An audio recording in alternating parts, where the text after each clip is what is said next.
Islamic scholars کے بیانات سننے کے لیے ہمارے آفیشیل چینل الرحمان ڈیجیٹل کو سبسکرائب کیجیے۔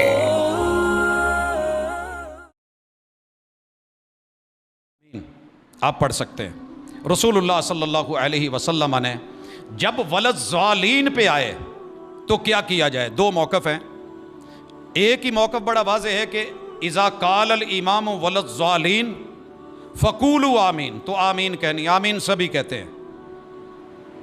مجھے نہیں پتا کوئی آہستگی میں چھوڑتے چھوڑتے چھوڑ گیا ہو تو الگ بات ہے، لیکن سارے مسالک بالاتفاق اس بات پہ متفق ہیں کہ امام جب ولضالین کہے گا تو آمین کہی جائے گی۔ آہستہ کہی جائے یا اونچی، یہ دو الگ موقف ہیں۔ ان میں سے اکثر احباب یہ سمجھتے ہیں کہ آمین اونچی کہنے سے نماز ٹوٹ جاتی ہے، باطل ہو جاتی ہے۔ اگر ایسی بات ہوتی تو میرے محبوب کی کچی مسجد نبوی جو پتوں سے، کھجور کے تنوں سے بنی ہوئی تھی، اس کے بارے میں رسول اللہ صلی اللہ علیہ وسلم کے احباب کی یہ بات قطعاً نہ ملتی کہ آمین جب کہی جاتی تھی تو اس آمین کی آواز اتنی ہوتی تھی کہ مسجد نبوی گونج اٹھتی تھی، مسجد نبوی گونج اٹھتی تھی۔ اور اگر یہ آواز ایمان کے، نماز کے، خشوع کے، خضوع کے منافی ہوتی، میرے محبوب اس سے منع فرما دیتے، مگر آپ نے کہا، کیا کہا؟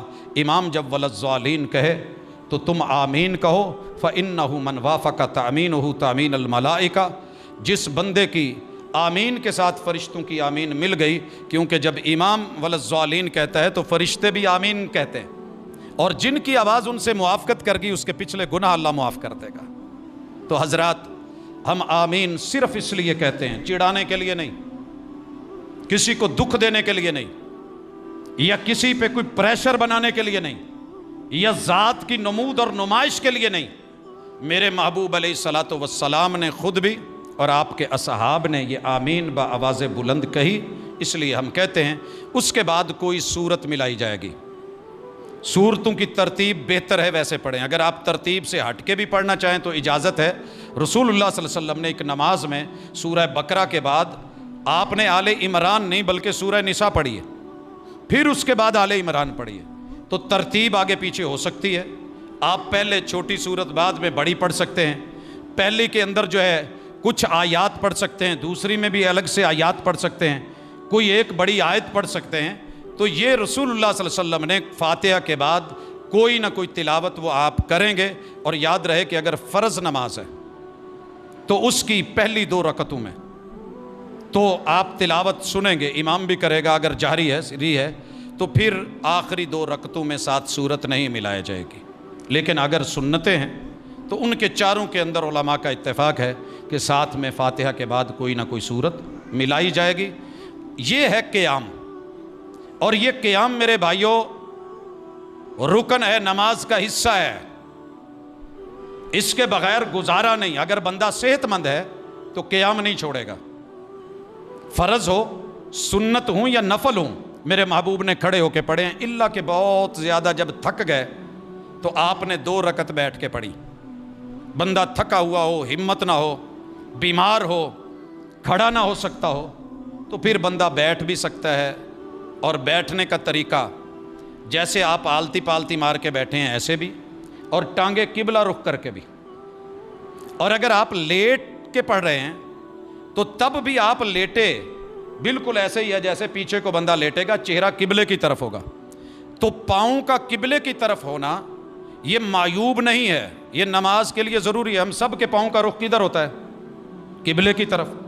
اور اگر بیت اللہ کو پاؤں کرنے منع ہوتے تو یہ پاؤں کبھی بیت اللہ کے اندر بھی نہ لے جائے جا سکتے اور اس کی چھت کے اوپر بھی نہ چڑھائے جا سکتے۔ لہٰذا ادب کا مقام یہ ہے، اگر کوئی بندہ منہ ادھر کو بھی کر کے بیٹھا ہے اور پاؤں، اور دل میں بیت اللہ کا ادب نہیں، اس کی کوئی ویلیو نہیں۔